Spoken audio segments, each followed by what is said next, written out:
अभी हम मौजूद हैं पश्चिम बिहार में, समता बौद्ध बिहार में, और जहाँ पर हमारे साथ मौजूद है CS भंडारी जी, जो कि the Buddhist society of India के अध्यक्ष है। आज जो है 145वीं अच्युतानंद जी की जयंती मनाई जा रही है। क्या कहेंगे सर आप? देखिए, भारतीय समाज में हमारे बहुत सारे संत हुए हैं। हिंदू समाज तो उनको महात्मा कहता है, लेकिन हम क्योंकि श्रवण संस्कृति के मानने वाले हैं, इसलिए हम आत्मा महात्मा में तो विश्वास नहीं करते, लेकिन संत साधुओं में हम विश्वास करते हैं। जो अच्छे काम करता है, समाज का उत्थान करता है, समाज की भलाई काम करता है, हम सदैव उनके राह पर चलते हैं, उनकी बात को मानते हैं। आज 145वां जन्मदिन स्वामी अच्युतानंद जी का हम लोगों ने सबने मनाया, तो मैं आप सबको भी, मीडिया चैनल वालों को भी और आयोजकों को भी बहुत बहुत धन्यवाद देता हूं, क्योंकि आपने ऐसे पॉइंट को उखाड़ा है, ऐसे पॉइंट को आपने लिया है जो पॉइंट दबकर रह जाते हैं या उनको कम लोग जानते हैं, समाज कम जानता है। तो आपको बहुत बहुत धन्यवाद, आयोजकों को भी और मीडिया वालों को भी, कि जिन्होंने ऐसे पॉइंट को लिया है। और अब महान हमारे समाज सुधारक स्वामी अच्युतानंद जी का जयंती है जो सब लोगों ने मनाई है। सर, जिस तरह से आप बुद्धिस्ट सोसाइटी ऑफ इंडिया से जुड़े हुए हैं, मेरा एक बड़ा कड़वा सवाल है और मैं ऐसे ही सवाल करता हूँ, चाहे कोई भी हो, चाहे वो धर्म का मामला हो, चाहे राजनीतिक हो, चाहे वो सोशल एक्टिविस्ट हो। बहुत सारे लोग मैंने देखे हैं आपकी बुद्धिस्ट सोसाइटी ऑफ इंडिया में, वहाँ तो जाटव तक के नाम को, टाइटल नाम को लोग यूज करते हैं। क्या किस तरह से बदलाव कर पाएंगे? किस तरह से बौद्ध में भारत, काशी राम जी का, सम्राट अशोक का सपना बना पाएंगे? ये आपके ऊपर एक सवाल है। देखिए, सवाल आपका उचित है और मैं ये कहूँगा भी कि बाबा साहब डॉक्टर BR अम्बेडकर जी ने जो हमको धर्म दिया, तो वो धर्म किसी जाति विशेष का नहीं है, उसमें जातिवाद नहीं है। सर, ये धर्म है या धम्म है? फिर आप मेरे को सवाल दे दिया आपने। धम्म है। धम्म का कार्य श्रेष्ठता, महानता, सबको जोड़ने का जो काम होता है वो हमारा धम्म होता है। तो ये धम्म जो बाबा साहब डॉक्टर BR अम्बेडकर ने हमको दिया, रास्ता बताया, तो किसी जाति विशेष से नहीं है। जब हम, जैसे नदी होती है और नदी में सैकड़ों नाले मिलते हैं और मिलकर के सैकड़ों नाले नदी में बह जाते हैं, तो वो अपनी पहचान खो देते हैं। चाहे कोई जाटव है, चाहे कोई चमार है, चाहे खटीक है, धुना है, झोली है, और चाहे ब्राह्मण है, चाहे क्षत्रिय है, अगर उसने बौद्ध धर्म को स्वीकार कर लिया तो सारी जाति समाप्त हो गई। कुछ लोग ऐसे हैं जो अभी अपने जात का प्रयोग करते हैं, अपने विशेष रूप से, जैसे आपने जाटव शब्द का नाम लिया, ऐसे कुछ लोग जाति सूचक शब्दों का प्रयोग करते हैं। लेकिन हमारा सदैव उनको ये प्रयास रहता है कि अगर आपको जाटव ही रहना है तो बौद्ध धर्म से आपका कोई मतलब नहीं होगा।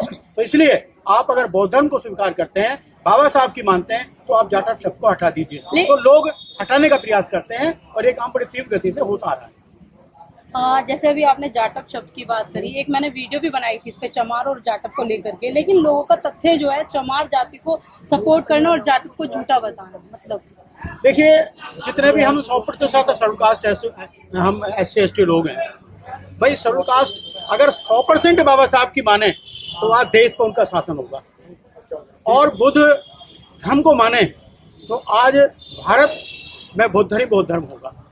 तो यहाँ के जो हम सब लोग हैं वो अभी धीरे धीरे अपनी मानसिकता को बदल रहे हैं। नहीं, कहने का मतलब ये है कि चमार और जाटव जिसे कहते हैं कि अलग है, रविदास जो चमार थे तो वो चमार को, और जो जाटव है वो बाबा साहब को मानते, तो यानी कि दोनों में फर्क है क्या? चमार? देखिए, ये फर्क कुछ भी नहीं है। ये सिर्फ अगर अलग है तो ये ब्राह्मणवाद है।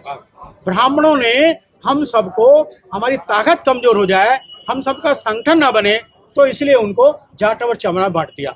उदाहरण के लिए अगर हम 18वीं शताब्दी में देखेंगे, 19वीं शताब्दी के प्रारंभ में अगर हम देखें, तो वाल्मीकि समाज को समाज नहीं था, उनको सफाई कर्मचारी या चूड़ा भंगी कुछ कहते थे।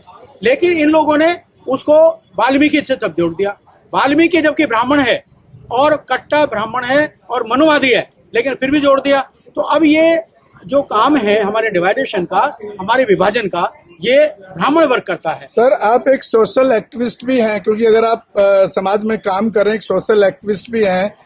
मैं आज के दौर में जब कहीं बुद्धिज्म दीक्षा का प्रोग्राम होता है, तो मुझे लगता है कि वो उसको बहुत ज्यादा डीपली बुद्धिज्म की तरफ कम और उसका राजनीतिक रूप में ज्यादा इस्तेमाल नेता लोग करते नजर आते हैं।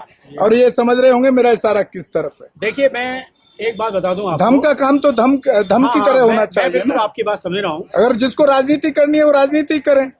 देखिए, मैं अधिकतर इस बात पे हम जोर देते हैं कि हमारी स्टेजों पे जो लोग आते हैं, हम पहले उनको इशारा करते हैं कि भाई ये राजनीति का फ्रंट नहीं है, ये सामाजिक और धार्मिक फ्रंट है। और कोशिश हम यही करते हैं हमारे फ्रंट पर राजनीति ना हो, और कोशिश भी करते हैं और उनसे कहते भी हैं। जितना भी हम प्रयास करते हैं, हमारी कार्यकारिणी का जो भी लोग है, जो बनता है, वो किसी राजनीति से में नहीं होता, पॉलिटिक्स में नहीं होता, किसी पद पर नहीं होता। वोट तो सबको देना है, वोट तो हम कहते हैं सबको देना है, सबको दीजिए, लेकिन हमारी संस्था राजनीतिक आधार पर नहीं चलती। हम किसी को महत्व नहीं देते। हमारे सामने बीजेपी, भारतीय बौद्ध मजहब, ये आपका कांग्रेस या बीएसपी, सभी के वर्ग के जो नेता हैं, जो काम करने वाले वर्कर हैं, वो हमारी बुद्धिस्ट सोसाइटी ऑफ इंडिया में, भारतीय बौद्ध सभा में शामिल हैं। इसलिए हम किसी को विशेष महत्व इस अवसर पर नहीं देते। आपने कोई एक रैली रखी है, क्या है उसका मकसद? एक मिनट सर, मेरा सिर्फ एक सवाल है, एक मिनट रैली से। मेरा सवाल है कि हर साल आप मंच सजाते हैं और वहाँ पर 22 प्रतिज्ञाएं दिलाते हैं, उससे बड़ी कंट्रोवर्सी हो जाती है देश के अंदर। एक मंत्री जी का तो पद भी चला गया, तो ये क्या है? हर बार धर्म परिवर्तन करने के लिए क्या एक मंच सजाते हैं आप? देखिए, ये जो उनको देना पड़ा था, इसमें एक एड ऑन और कर रहा हूं मैं। उस आपकी धम्म दीक्षा में वही लोग होते हैं हमेशा जो लगातार रहते हैं, नया कुछ नए लोगों को नहीं जोड़ते हैं। नहीं, देखिए ऐसा नहीं होता। जो आप कह रहे हैं वो थोड़ा सा मैं उसमें सुधार कर लूं। हम जो दीक्षा देते हैं और उसमें दीक्षा के फार्म भी बांटते हैं, सबको सदस्य बनाते हैं, और वो सदस्य नए होते हैं, हर साल नए होते हैं। जो लोग पुराने हैं वो शपथ लेते हैं, 22 प्रतिज्ञा लेते हैं, लेकिन वो फार्म नहीं भरते। दीक्षा का फार्म भरते हैं, और दीक्षा का फार्म नए लोग ही भरते हैं। हर साल नए लोग आते हैं, और ये भवन पे नहीं, हम और भी छोटे मोटे करते हैं। कई परिवार ऐसे होते हैं कि हमारे परिवार को दीक्षा दिलानी है, तो हम उनके घर जाते हैं, भंते जी को ले जाते हैं, और पूरा परिवार को इकट्ठा करते हैं और हमको दीक्षा दिलाते हैं। सर, ये 22 प्रतिज्ञाएं जरूरी क्यों है? क्यों हर पिछली बार आपने 22 प्रतिज्ञाएं दोहराई थी तो राजेंद्र पाल गौतम को सरकार के हत्थे चढ़ गए थे। देखिए, ये बहुत बड़ा विषय है। मैं आपको बताऊं, शॉर्ट में बता देता हूं कि बाबा साहब ने जो पहला नारा दिया था वो है शिक्षित बनो, संचित रहो, संघर्ष करो। पहला नारा उन्होंने दिया, और दूसरा उसमें बाबा साहब ने देखा कि जो आदमी शिक्षित हो जाता है, जो आदमी पढ़ लिख जाता है, वो समाज की तरफ ध्यान नहीं देता। दूसरा उन्होंने कहा कि भाई अगर नेता हम चुनेंगे, रिजर्वेशन होगा हमारे विधानसभा लोकसभा परिषद में, तो शायद वो नेता हमारे जाति की धर्म की बात करेंगे, शोषितों को काम करेंगे। तो उन्होंने फिर भी ब्राह्मणवाद उन्होंने नहीं छोड़ा, और वो मानसिक गुलाम बन गए। तीसरा जो पॉइंट है जो आपने क्वेश्चन किया है, मैं उसका स्पष्टीकरण देता हूं। अंत में बाबा साहब ने ये छोड़ा कि जब तक हम ब्राह्मणवाद को नहीं छोड़ेंगे तब तक हम नहीं कर सकते, और इसीलिए ब्राह्मणवाद छोड़ना ही 22 प्रतिज्ञाएं हैं। हमारे चैनल लाइक, शेयर, सब्सक्राइब देखना मत भूलिएगा। जय भीम, जय भारत, जय संविधान, नमो बुद्धाय। धन्यवाद। चैनल आर्थिक समस्या से गुजर रहा है। अगर आप बहुजन समाज में बाबा साहेब अम्बेडकर और तथागत बुद्ध की विचारधारा को अधिक से अधिक लोगों तक पहुंचाना चाहते हैं तो हमें आर्थिक सहयोग प्रदान करें, ताकि हम अपने चैनल के माध्यम से देश विदेश में समता, बंधुता, एकता और संवैधानिक अधिकारों को ज्यादा से ज्यादा लोगों तक पहुंचा सकें। आप अपनी सहायता राशि नीचे लिखे खाते में जमा करा सकते हैं। खाता धारक गौतम रत्ना, खाता संख्या 3169576865 IFSC कोड SBIN 0060336, बैंक भारतीय स्टेट बैंक। आप हमारे बैंक खाते का विवरण स्क्रीन पर भी देख सकते हैं। जय भीम, जय भीम। मैं गौतम रत्ना आपका बहुजन फिल्म प्रोडक्शन में स्वागत करता हूं, और आप हमारे प्रोडक्शन हाउस के अंदर अपना कैरियर बना सकते हैं as a film director, as a producer and actor and actress and editor and cinematographer also. अगर आपको फिल्म से रिलेटेड कुछ भी प्रोजेक्ट आपको बनवाना है तो हमारे पास में पूरा सेटअप है, जिसमें फिल्म कैमरा है, शूटिंग लाइट्स है और एडिटिंग है।